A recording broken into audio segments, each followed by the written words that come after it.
Welcome everyone. The topic for the day is designing competitive pay and benefit structure. So what we will be talking today is how to be making most relevant and most attractive pay structure or the benefit pay that needs to be disbursed to the employees who are working for us. So yes, we this is going to be a bit of a longish presentation. Do stick around. Once you have finished the presentation, you will see will have a clear understanding of how the pay structure, pay band, pay range is supposed to be designed so that it becomes both beneficial for the organization and the employees alike.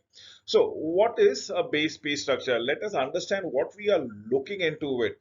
First and foremost thing, we need to understand the internal equity relationship. Now, what is an internal equity relationship? Is the pay that a worker is drawing, a supervisor is drawing, a manager is drawing, a director is drawing. Now, everybody cannot draw similar salaries or pay packets, right?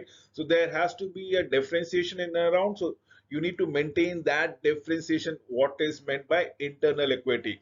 At the same time, we're talking about competitive pay practices. That means a supervisor in your organization should be drawing more or less similar salaries provided he or she is working in a similar company, in a similar size company, in a different organization, similar role, similar size companies, but in a different organization, so that it doesn't makes very lucrative for him or her to switch jobs. So there has to be a competitive pay practices, and that is what we will be talking around in today's presentation as far as pay structure is concerned. Let us understand what is a pay structure, and this is the crux of the presentation, or should I say, this is the agenda that we'll be carrying out in this particular presentation. What is a pay policy line? What is a pay policy line? This is what we'll establish around it. What are the minimum and the maximum of a desired range for a particular position? Remember, minimum salary is minimum pay, the maximum salary is the maximum pay for a particular designation or a position. It can be supervisory, it can be a management, it can be a finance controller, it can be a marketing executive, it can be an inventory executive, as the case might be. This is what we are looking into it. So determine overlap of pay grades if there are any, and determine the organization need if they require more than one pay structure, and if so, what are the reasons behind it. So let us proceed with the compensation guideline. First and foremost, you need to have a compensation guideline which should percolate. If you look the dictum out here, it should percolate across the organization, and there has to be a relevance for every position, which should be ambivalent with the duties and the responsibilities assigned to a position, and that is what we need to go around it. So pay structures are definitely made at the highest level of the organization. At the top-down approach, the top management will be determining what is the operation of the organization, what are the cost structure that needs to be involved, how the finances has to be arranged, and probably what the reimbursement to the employees will be given. The policy decision includes bare minimum pay and the best, or should I say the maximum pay that one can disburse to a particular position. The general relationship among the pay level, did I say about the supervisory manager and a director level positions? And it can be, it's a level of an organization, and functionally basis also there might be some sort of parity, and at the same time some sort of similarity. So general relationship has to be drawn around whether or not the pay structure should lead, lag, or absolutely be with the market. Should you be the best pay master with the organization as to the competitive organization are paying, or should you pay just a wee bit little less than that? Probably you give facilities around it to take into. There are incentives that can be worked around it. There are other perks, other benefits that an employee can accrue upon it. So determine. You need to determine what are your non-monetary benefit and what are your monetary benefit thereby, and the division of the total compensation dollar that we are going to talk around it. So every dollar that you spend, what is your base pay, what is your incentive, what is your other perks, benefit that can be incorporated, and design a pay structure on a similar line. Additionally, why should I say additionally? Because the senior most people, the people who are running the show, should have the best pay to administer the pay policy. So they will decide what to pay, whom to pay, when to pay, where to pay, and probably how to pay. When I say how to pay, it can be a monetary benefit or it can be a non-monetary benefit. People can be paid in kind, people can be paid in cash, and so on and so forth. So, pay structure, there are certain questions, there are certain issues that we need to understand. So, what is the lowest rate that can be offered? The lowest rate is the bare minimum payment for which a person might be interested to work for your organization. Probably this gentleman or this lady might have some compulsion on the domestic front, because of which they may like to work at the lowest of the pay slip, right? But beyond that payment, if you go below that, the person it doesn't makes itself very attractive all the way. So you need to understand what is the lowest pay rate. And then probably the every organization should always have a keen eye to ensure that the best talents are always retained with the organization. To attract the best talents or to retain the best talent, what kind of pay that needs to be given around? We need to talk around. Will the organization wants to recognize seniority, merit? Definitely, probably yes. These are the questions that we go around it. For the next four slide, I will be raising certain issues and a certain question for which I will try to answer, and probably you will find a bit of a rationale behind my answers. This will enable us to design, remember, design a proper pay and a benefit structure thereby. So the next question is it wise or necessary to offer more? Probably yes. If you offer more to an employee, the employee will be more loyal to you. The employee will be more productive towards you. The employee will not think of switching jobs. So it is better to pay more. There are companies who would tend to differ, who might tend to offer the market rate, who might tend to offer a little less than the market rate. But then it is the philosophy that the company follows around it. So what is considered to be a sufficient differences in the base rate? Remember, we are talking uh, sufficient differences. Did I speak about supervisory levels, the manager level, the director levels, and so on and so forth? Right? Every level has their own perks and benefit in terms of duties and responsibility. Let's say we can fragment it into a KSA or knowledge, skills, and attitude. So knowledge domain has to be different, the skill domain has to be different, and believe me or not, it is you pay for the knowledge, you pay for the skill, you pay for the attitude that brings in business for your company. So does the organization wishes to recognize dangerous working condition? Definitely yes. If the working condition is hostile, you need to pay more, otherwise people are not going to work in a hostile environment. That needs to be percolated, that despite that fact it might not be at a very higher echelon of the organization in terms of organam, but despite the organum showing the person as the lowest lower level, but he or she might entail a higher takeaway salary. Why? Because of the hostile environment that goes around it. Should there be a difference in changes in base pay progression? Probably yes, with the promotions avenues, with the opportunities that is springing up every now and then, it makes sense to pay above average than the base pay progression, as the case might be. Do employees have significant opportunities to progress to higher level? Definitely yes. This is something which we all try to go around it, and we need to understand every now and then what can be done thereby. So this is what we will be talking about it. We need to understand, we need to pinpoint how do we progress? So, will policies, will regulations permit incumbent to earn higher rates? Definitely yes. Will policies will permit to earn lower than the base rate? Probably yes. Why? Because there might be in kind, in cash, in other demarcation or denomination pay, the rewards or the incentives or the pay or the wages have been disbursed. So you need to understand what is being done and how the parity is to be taken care of. Probably below the base pay rate, why a person should be working? Probably because he or she has been given accommodation. Probably he or she has been given on premises food. So these are things that actually accrued in the long run. So how will the pay structure accommodate across the board cost of living or other adjustment non-related to employee tenure? Probably non-related to employee performances, not related to the employee responsibilities and duty changes. So now you need to pinpoint as to what exactly is happening and how will you design in case there are something which is isolated in terms of employee tenure, employee performance, responsibility, and duty changes.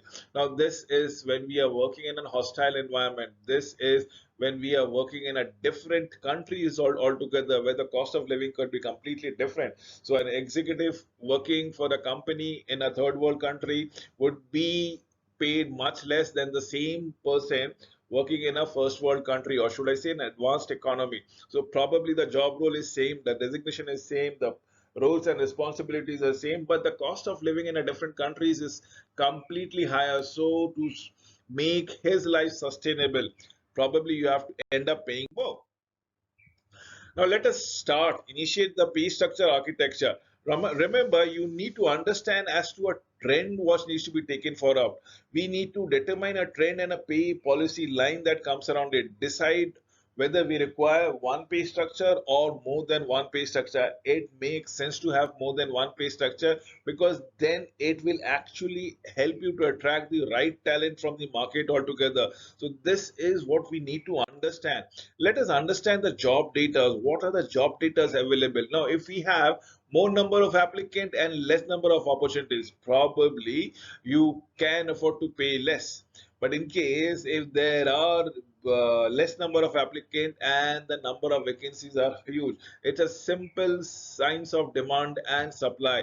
You need to pay more, right? Now this is what you need to understand as far job data are concerned. And I am only, believe me or not, I am only discussing one iota or one aspect of job data. There are n numbers of aspects of job data that comes around it. Establish characteristics of pay structures in terms of number, in terms of height, in terms of width of the pay, and the overlap. If there are any pay band overlap that comes around it, we need to understand. So log overlapping pay structures when using more than one, as the case might be. Let us come to the next slide, which says about the pay policy line, wherein every organization will determine whether they will be having their own policies as far as salaries are concerned. Now they can follow the market trend, they might not, or they can discard the market trend altogether. When they discard their market trend, they can pay more than what the market is giving or whatever the market is commanding. So the employees will be very satisfied, they are benevolent organization, or they might not follow the market trend and pay below the market trend, meaning that they are looking at their own company's interest. And that is what we need to understand.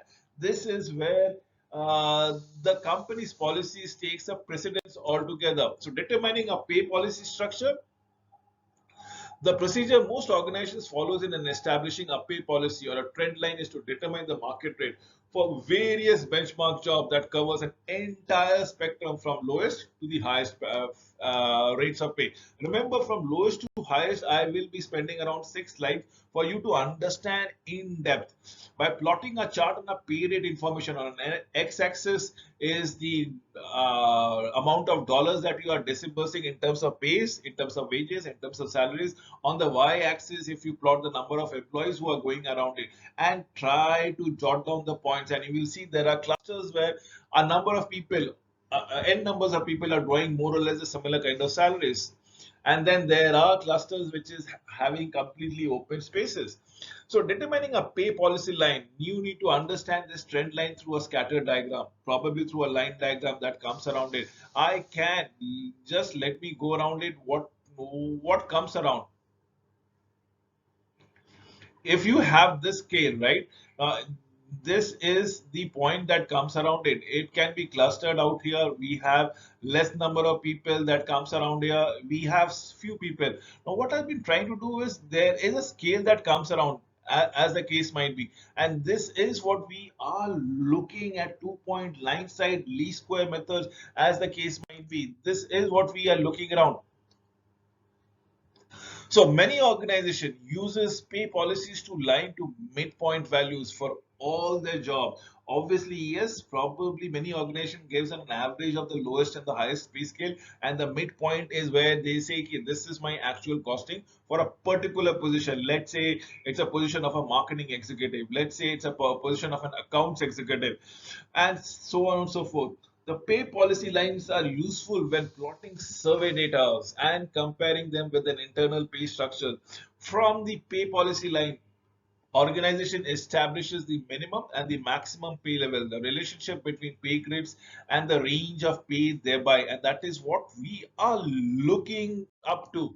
So there are what are the needs for more than one pay structures. I believe this is the requirement of the day, because if you have similar pay structure or single pay structure, not everybody can be accommodated. When I say everybody, people with different acumen, people with different intelligence, people with different talent, and probably different needs altogether. So it makes sense to have multiple pay structure that focuses on this hybrid forces of employees that comes around it, the actual pay and the various of the occupational groups that that consist of the in the organization. So a major reason for using multiple pay structure is the rate of pay for more advanced job increases geometrically rather than linearly. As I say, it increases by leaps and bounds. If you are having a multiple pay structure, you know the rationale for technocrats, the rationale for researcher, the scientist, or probably a surgeon,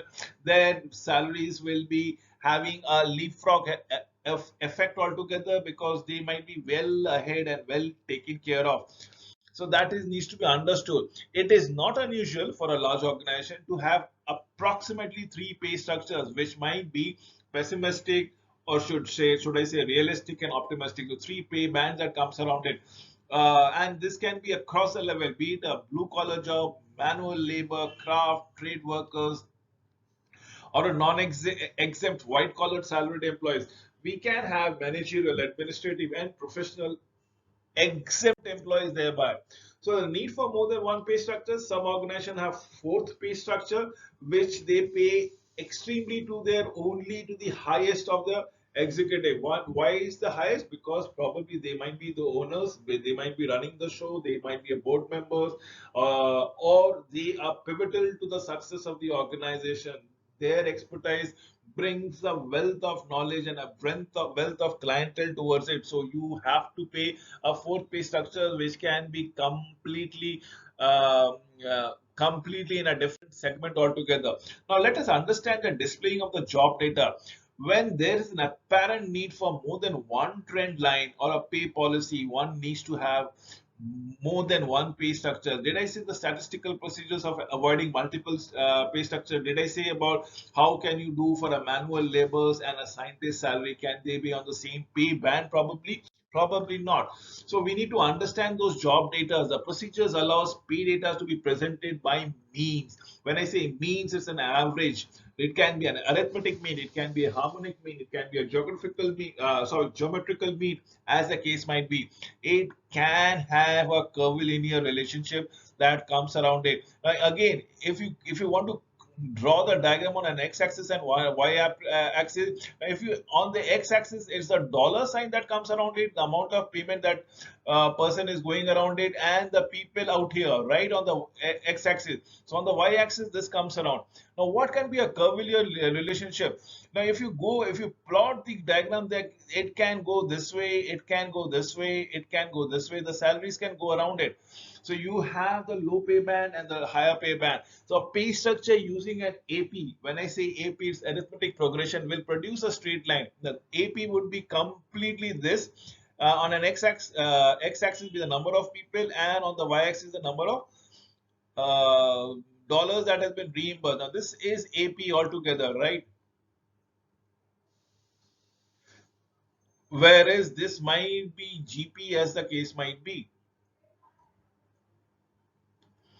So you need to understand this. This is of very vital importance thereby.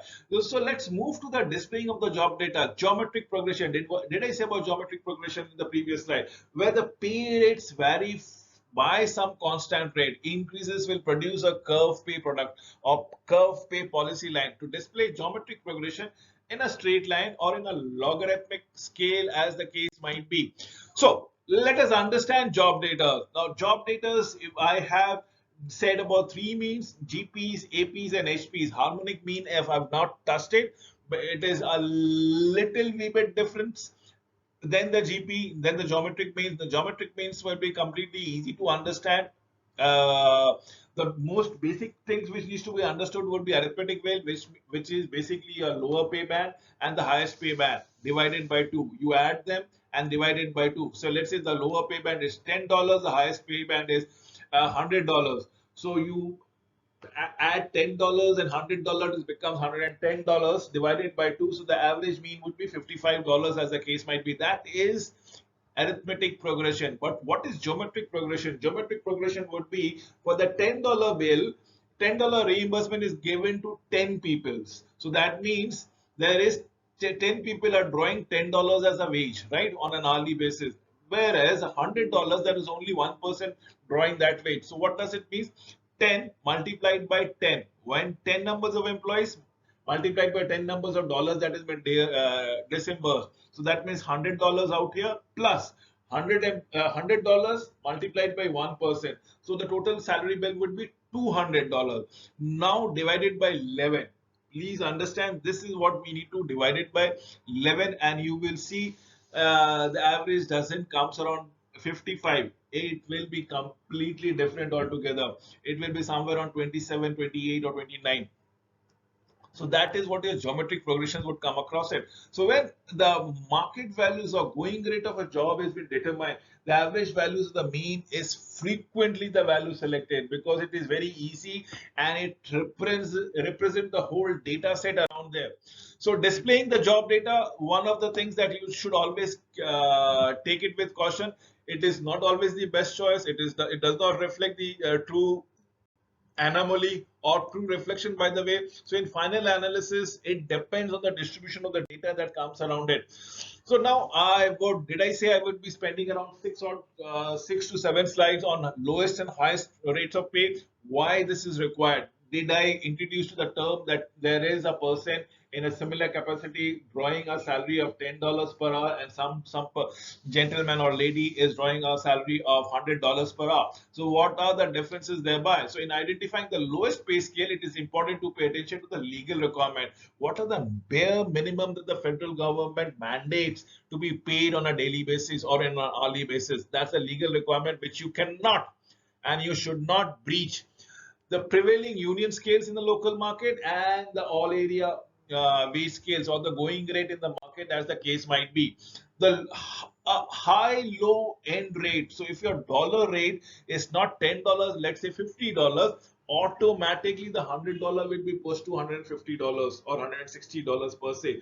A high low end rate pushes all the rates too high, and a low end rates promotes to be much less of a turnover and pushes down. Similarly, the highest rate of the pay are more subjective to considerations.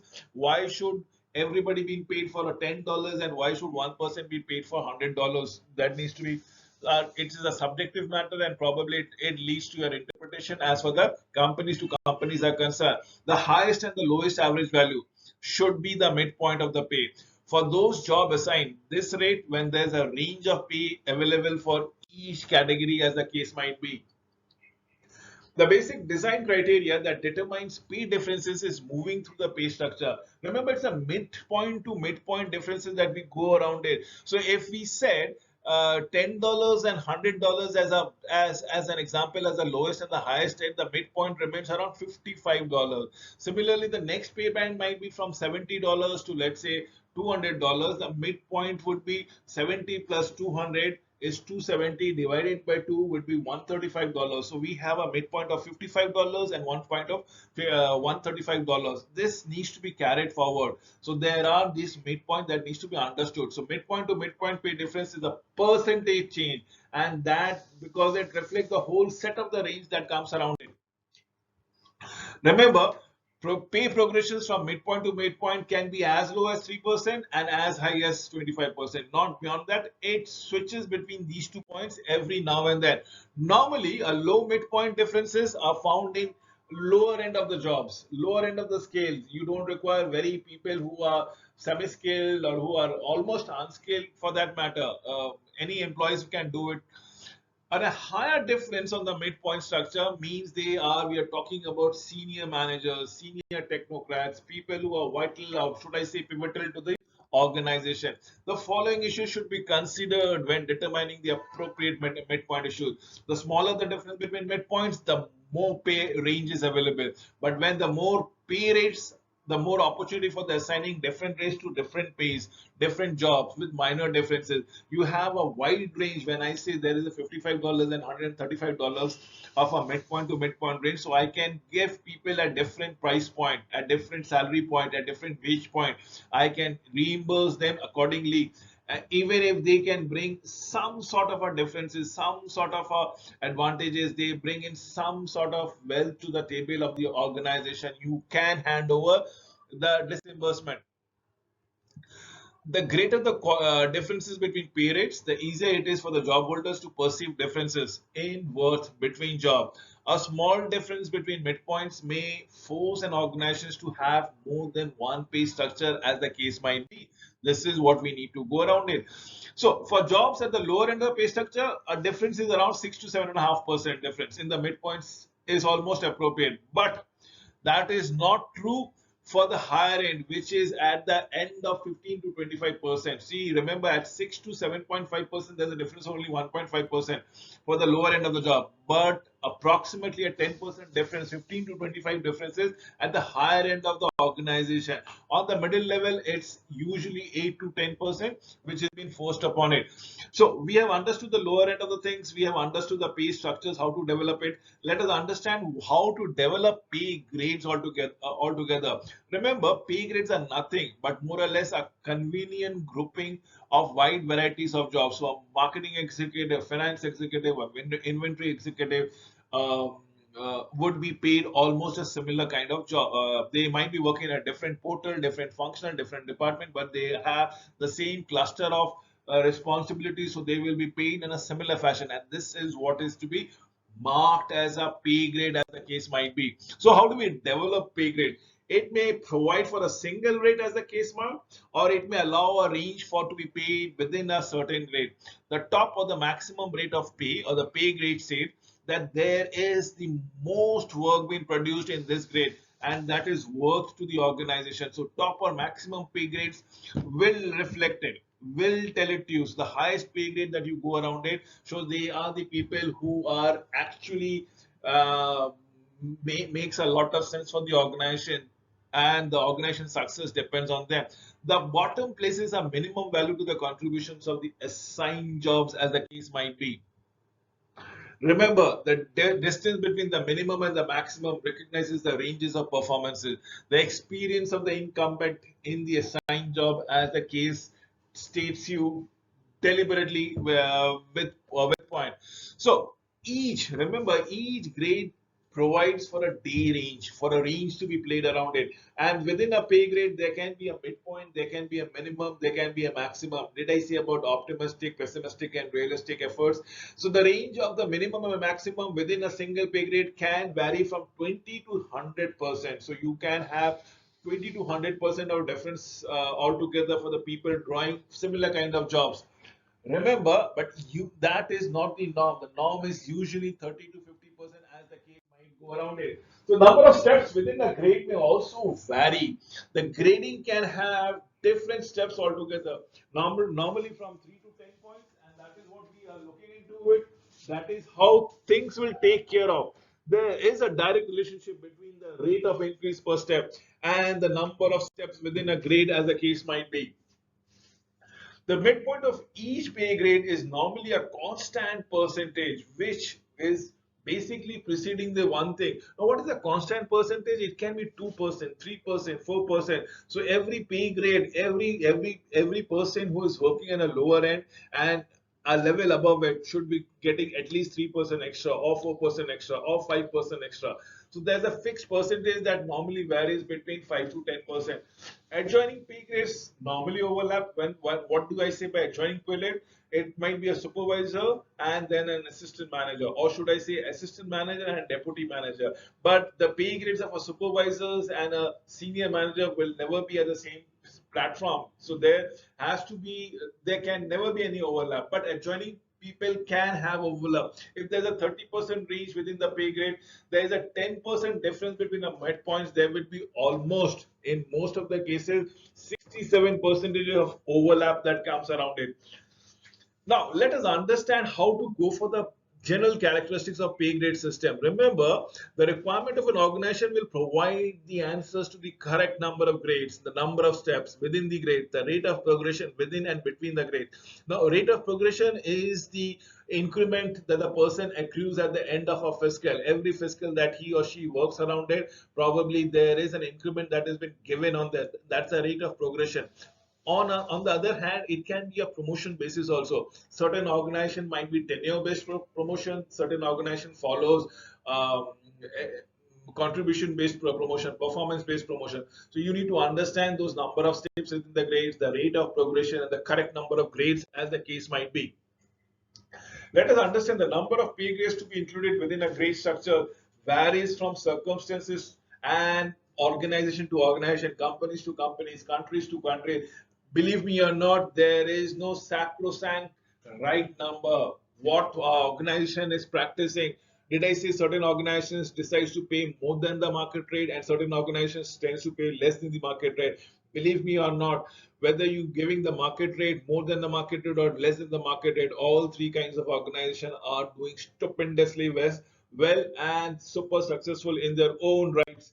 So single rate pay is a flat rate structure that appears in an organization in which flat rate actually negotiations between management and unions are the common practices. In some small organization, probably using a skill craftsmanship actually takes place. So let us understand the multi-point pay structures this point. Now, why our organization don't go for a single pay structure? Did I say everybody brings a different worth? Every individual, every employee brings a different worth to the organization, and those worth cannot be weighted on the same scale. And that is the reason we use a point factor system to value, establish, understand the rate of pay for every possible point score.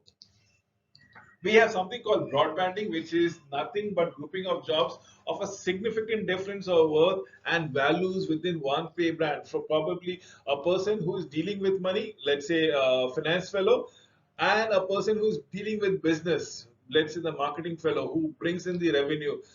They are doing a similar kind of jobs. They have a similar kind of band. But what happens, which is more required, more valuable, you need to decide upon it and decidedly give the payment. So that is what this broadbanding is all about. It the pay grouping or expanded pay grade may have a range which varies from 50% to 100%. So the finance guy or the fellow might get 50%, or the marketing gentleman or the lady might get 50% or 100%, or vice versa as the case might be. So you need to understand the job that have responsibilities and duties that varies in complexity, that varies in difficulty, requires significantly different knowledge and skills, will command more premium as far as salaries and wages are concerned. So pay structures, we have discussed the range, the spread dimension, the difference between upper and lower limits. We have to understand everything in terms of dollar amount or as a percentage. Similarly, pay grade width, we have understood the procedures of establishing a pay grade width are not as specific or precise, that is related to the spread or the height of the pay. When using a point factor system, point are often x-axis values. With this, I come to an end of this presentation. Thank you for watching this video.